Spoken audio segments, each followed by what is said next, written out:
Hi everyone, this is Divya from Quickmommyhacks, and today we'll talk about periods education. And for that, I have Dr. Shraddha from Myna Mahila Foundation. Myna Mahila Foundation is a women empowerment NGO which was founded by Suhani Jalota. It's located in Mumbai, and they work on menstrual education and women employment. It's the only Indian foundation to be nominated for Global Citizens Award 2020. Dr. Shraddha, she's the program's lead at Myna Mahila Foundation, and she's a dentist by profession and also has a master's of social work. She has conducted more than 100 sessions and reached out to about 10,000 girls and boys, educating them on menstrual hygiene in just 6 months. She's now the manager of Myna Health and plans various health programs for women in urban slums. Hi, Dr. Shraddha. How are you? Hi, I'm great. How are you? I'm good. Thank you so much for being here and tell us a little bit more about Myna Mahila Foundation. Myna, the name itself, it's the name of a bird, Myna.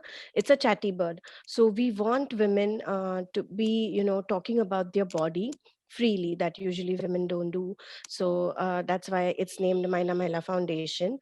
We want to reach out to as many as 2 million women by 2025, through various vertical of ours, minor health, minor employment, and we have also minor research as one of our verticals.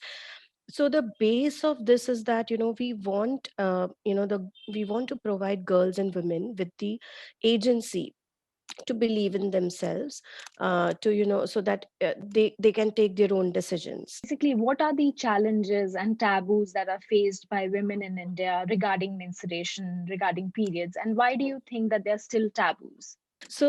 India is a very religious and cultural country, um, uh, and whatever is related to God and religion, it kinds of sticks to you, and then there is fear around it, there is stigma around it.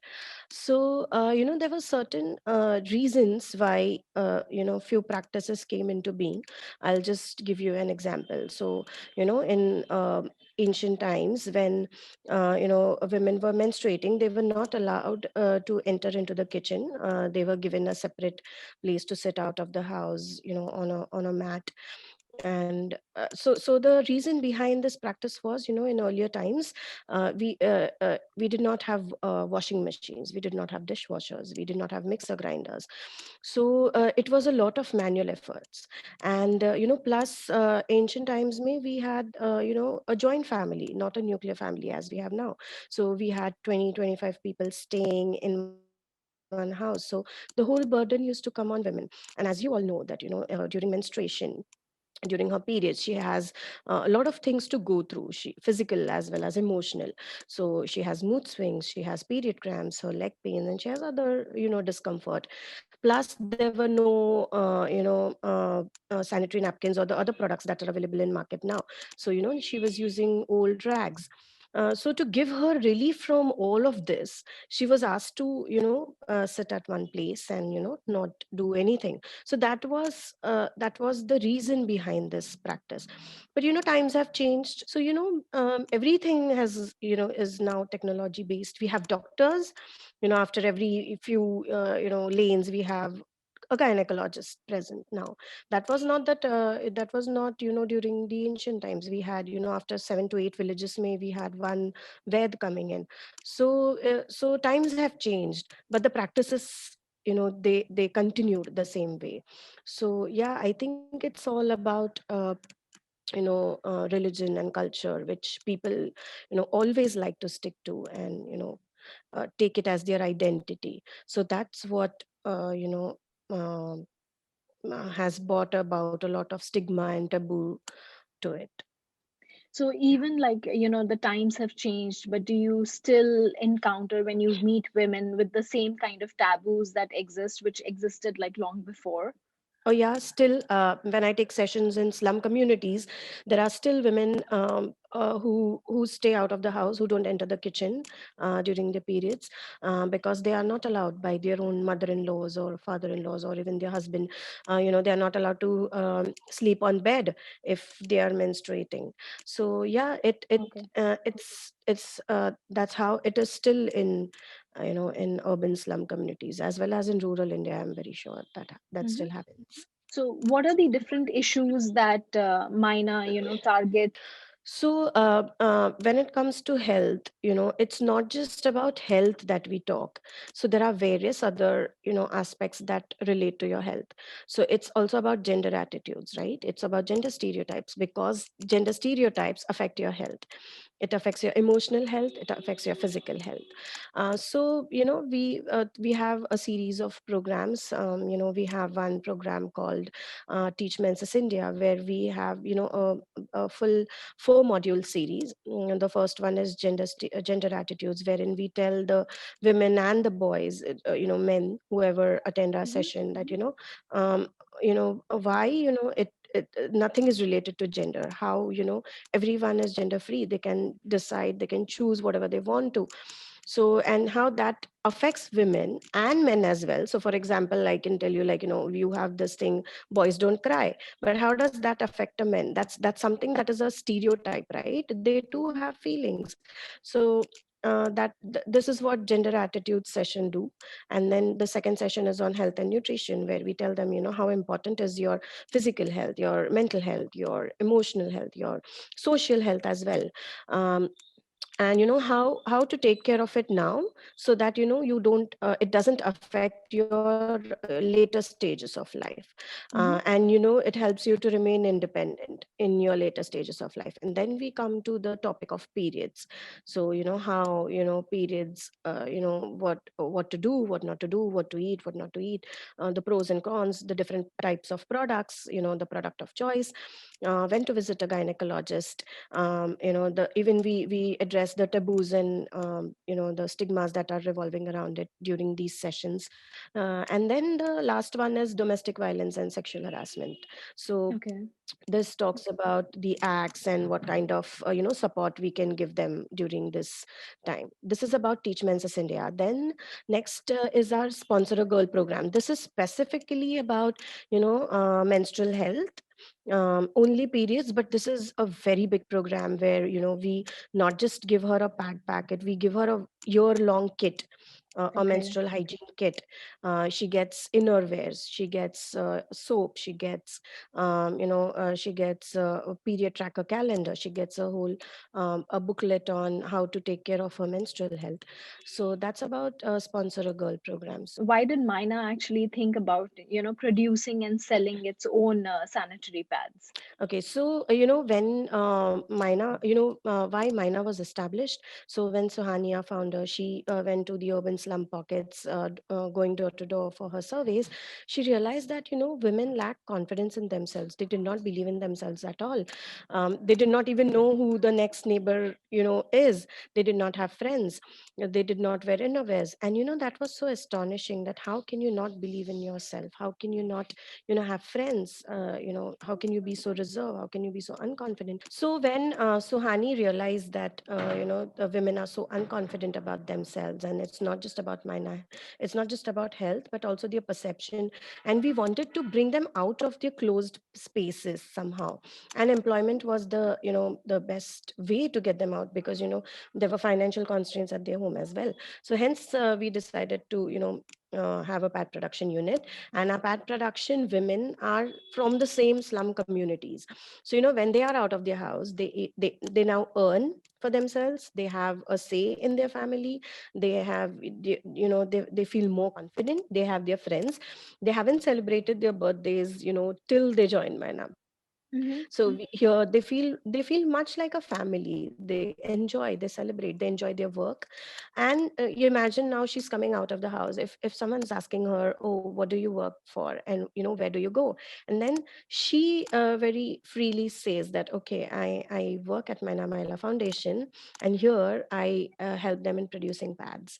The stigma, the taboo around it, that their self, like Exactly. it's out.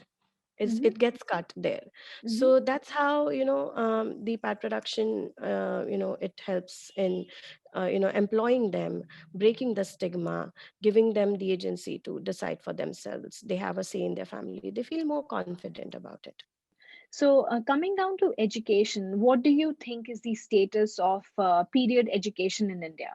I think many would disagree to this answer of mine, but practically going, taking sessions in schools, colleges, communities, I would say that it's very low. I would say that we have lots and lots to work on this.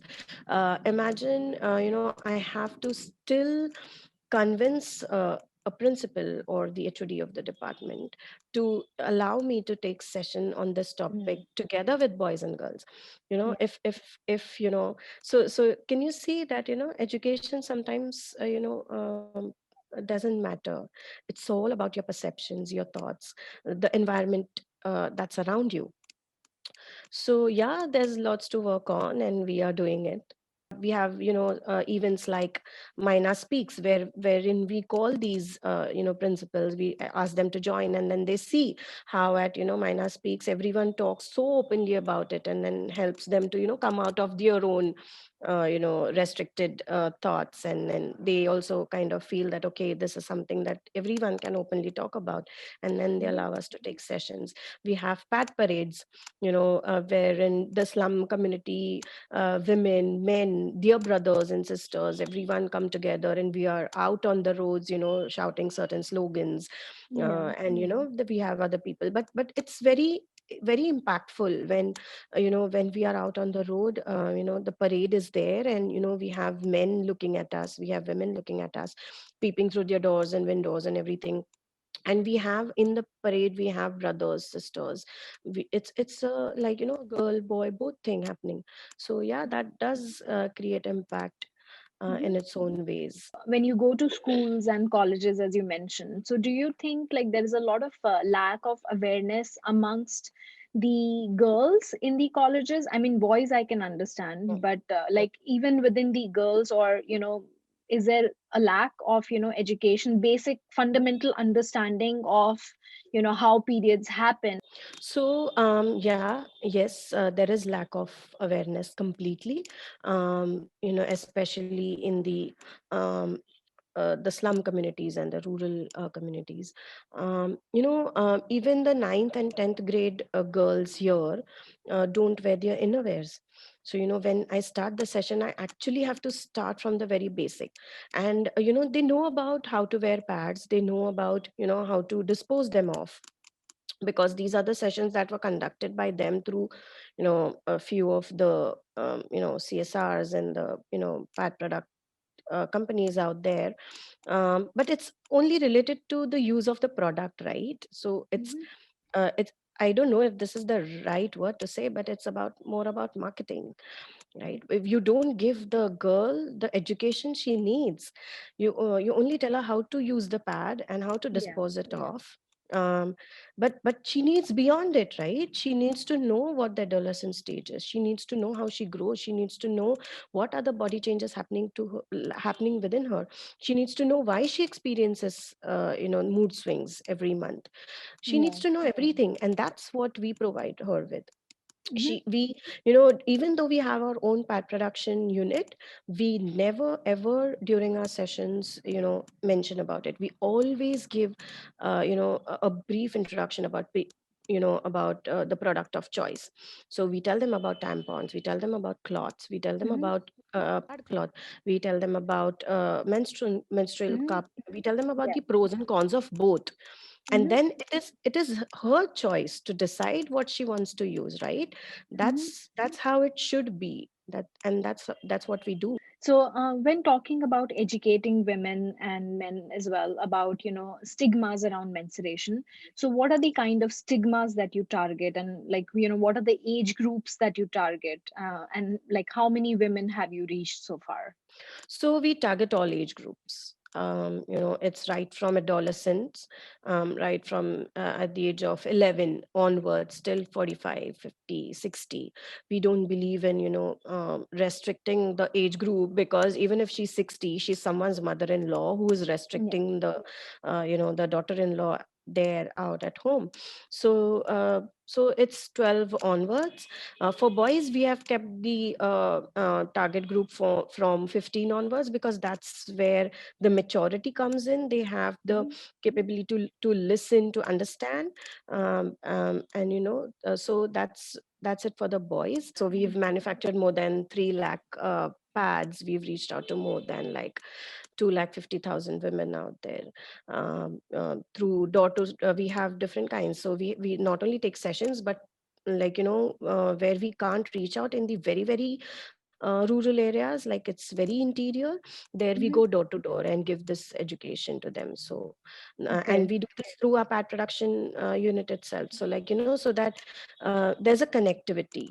So when they feel that, oh, she's from the same slum where I come from, there's a different connectivity that happens. And then when she explains how to use a pad and why to use a pad and why does she get a period and everything, they relate to each other, they relate to their own problems and everything, and Mhm. then that's how the awareness is more effective. So I'm actually coming down to this again and again, but I really wanted to know, like, when you are educating women and also boys, so what are the exactly like the kind of stigmas that you're targeting? Mm. Like, what Oh, do you convey okay. to them? Yeah.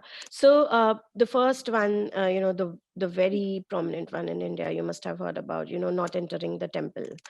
So I basically, during my sessions, I never ever tell them this is right, this is wrong, because this is something that they've practiced since like so long, from past 15, 20 years. And I know that my one session is not enough to break that thing. So I just try to inculcate the critical thinking in them. Then there's the second stigma of not eating pickles during your periods. If you touch a pickle during your period, then the pickle goes bad. So I always tell them, try, no, if the pickle goes bad, you come to me and tell me that this was my first day and this, and then we'll try and test both of us. Even I'll try touching it during my period and see if the pickle goes bad. So I am always open to experiments, and I always tell them that, okay, let's experiment, go and see and touch the pickle, touch the tulsi plant, see if anything bad happens, read your book. Mhm. That's how I never ever in my sessions tell that this is right, this is wrong, because that's not how they are going to accept it. It's Mhm. only going to happen if there's critical thinking about it. And Yes. I think the younger generation believes more easily. Though I have, you won't believe, during my session there was a 60-year-old lady who actually believed when she said that, madam, if you give me the right reason behind these practices, and I will believe you, and I will not stop my daughter-in-law in practicing all these the taboos and stigmas and everything. So I was like, okay. And then I explained her everything. And then I did not expect her to believe, because she was 60-year-old and she has practiced this since long. And then she believed it readily. And then she was like, yeah, this is right, I can connect to it. So we also have this kind of generation who believes it, but younger generation is very much open and radical Mhm. about it. And it's more, and I always receive this from the younger generation, that their parents don't allow it. So I'm like, that's not going to happen, and you don't need to be very much radical about it and go and fight with your parents. Understand that they have lived with these practices since long. But what you can always do is you can try it out for yourself, not believe it, and not pass it on to the next generation. That's how Mhm. things are going to change. We cannot expect a change in like overnight. So, how important do you think is educating boys regarding periods? Oh, very, very important. And, whenever I approach colleges and schools, my first thing is to take a co-ed session about periods with boys and girls. And, I try very, very hard if I can take a co-ed session. And believe me, wherever I have taken co-ed sessions, it's such a drastic change, you know. where a boy just sits and listens, and the way we conduct the session, telling them about, have you ever seen your sister lying you know uh, in the bed like once a month, her stomach is paining, she's not feeling well, there are mood swings, all of a sudden she starts shouting at you, or maybe starts crying, gets emotional for no reason. And then they kind of connect it, with their own mothers, their sisters, and then that's what makes them more listen to what's happening in the body of a girl. Mhm. And the most exciting part of it is that, at the end I always receive a question where a boy, one or two boys will always ask me, ma'am, how do you think a boy can support the girl in Mm. these days? And that till date it touches me, Yes. that, oh, Mhm. the session has been fruitful when, boys ask that, okay, how can I help my mom, how can I help my sister, how can I help my friend? So during our sessions, no, we always give one pad packet free of cost. The reason behind it is to break the taboo and stigma. So even if it's girls together, they have to carry the pad packet, right? They don't bring their bags together when they are, Mhm. in one classroom or in one hall. So they carry it back, right, without any wrappings. So that's one way. Second way, when it's a co-ed session, when a boy and girl together they attend, the boy, first, at the very first moment, they don't want to receive it, they don't want to touch it. They feel what, they're like, Mm. okay ma'am, can you drop it in the bag? They'll just give the bag like this to me, and they're like, ma'am, drop it in. And I'm like, no, I'm not going to drop it in, you have to touch it, you have to take it in your hand. So yeah, that's really important for boys as well. And that's how, a girl will also get support during Yeah. these days, or Mhm. else who's going to understand her mood swings? Mhm. She herself, being from a Mhm. medical background, also I have to constantly remind myself that, okay, and now this is my PMS phase, and I'm going to, have mood swings. I myself constantly remind myself that, okay, Mhm. this is going to happen with me now. Like, I can expect what a girl who's a non-medico and doesn't understand this, I can Yeah. expect, I can actually, think about what emotional changes she goes through, and how difficult it must be for her to understand herself and express Yeah. about it to others as well. Mhm. So that's why it's really important for boys also to understand, sometimes it's not words, it's just behavior, it's just the Yeah. care or love that, helps during these days and soothes her out. And Mhm. that's why they also play a very, very important role. So that's how, the impact goes on. So that actually brings me to the question of parents. So how do you think parents can actually contribute towards, Mm, starting from the beginning, educating their mm, sons or their daughters, and also mm. in terms of increasing the awareness regarding menstruation and eradicating like all the taboos around it and challenges. Yeah. So when we conduct sessions with women, they kind of understand everything. This is the first-hand knowledge that they get. Even they till date never knew why exactly periods occur. So, but then there is a bit of shame, and how am I supposed to take it ahead with my girl? Mm-hmm. Boy though, it's like, far away, but how do I express this to my girl that this is going to happen to you? And then they only come up to us, and then they're like, can you, hold one more these kind of session with our girls karke? But then, we can't, one session is never enough. We try to engage them with us through various initiatives. So when they are in constant engagement with us, when they constantly interact with us and get involved in our programs, that's how they learn how to talk, how to express, how to, you know deliver the proper education to their girls. That's how they learn, when they are more engaged with us. And then slowly that also, that turnover is there with parents as well. So, have you having worked in this field for such a long time now, with all the initiatives, do you have any message or any advice, like, for parents and for all the people to actually just know why menstrual education is so important? Menstrual education, it's not just about menstruation. A girl is always embarrassed about her own body. It's about everything.